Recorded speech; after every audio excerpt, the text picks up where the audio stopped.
Welcome back, everybody. President Trump has fired 2 Democratic commissioners from the Federal Trade Commission, leaving 3 out of the 5 seats vacant.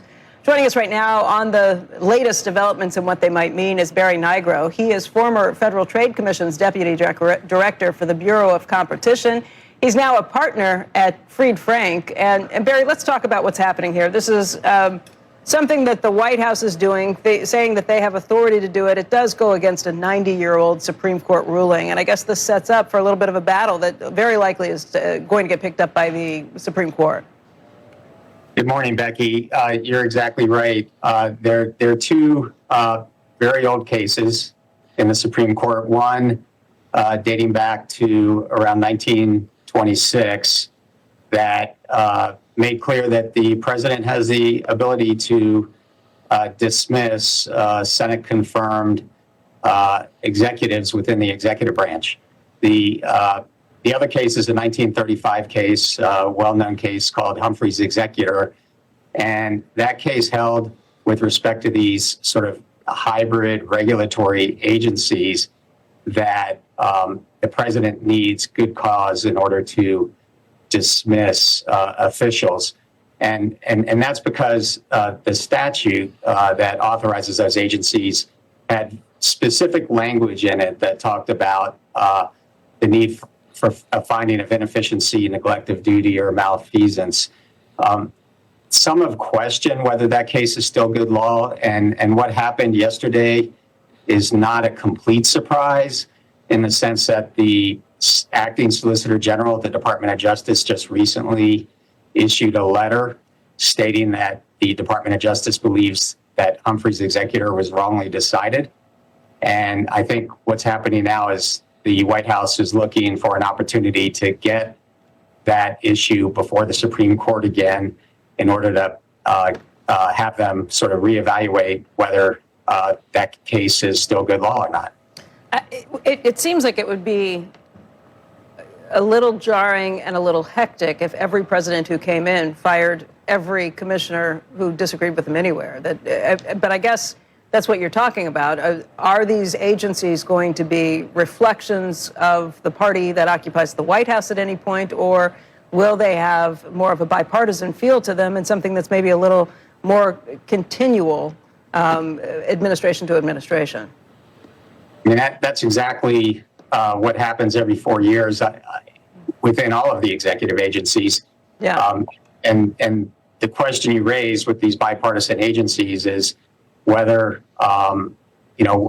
whether the turnover is going to be disruptive. I mean, one thing to keep in mind is that most of the decisions of these agencies, and I'm most familiar with the FTC, are unanimous. I mean, the 2 Republican commissioners, Chair Ferguson and Commissioner Holyoke, they voted along with the Democrats for several of the last merger enforcement actions. Most of the decisions, 90% plus, are 5-0 votes. So I'm not sure. I thought Ferguson said that he, when he was in the minority, had written hundreds of dissenting opinions. Well, when it came to merger enforcement actions, by and large, they supported the actions that were brought by the last administration. And if you look back over the last 20, 30 years, you'll see that most decisions, I think in excess of 90% are 5-0. So there are differences on the margins, but by and large, there tends to be a lot of consensus at the agency. Let's talk very quickly about the Google-Wiz merger that was announced yesterday, or the purchase of Wiz by Google. This is a big deal, more than $32 billion for the price tag on that, the biggest Google has ever done.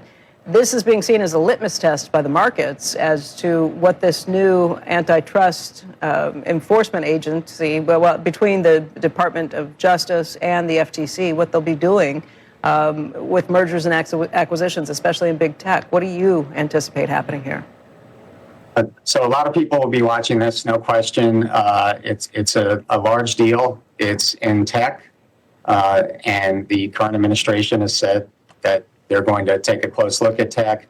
It involves cybersecurity. I think this will be most likely looked at by the Department of Justice, not the FTC.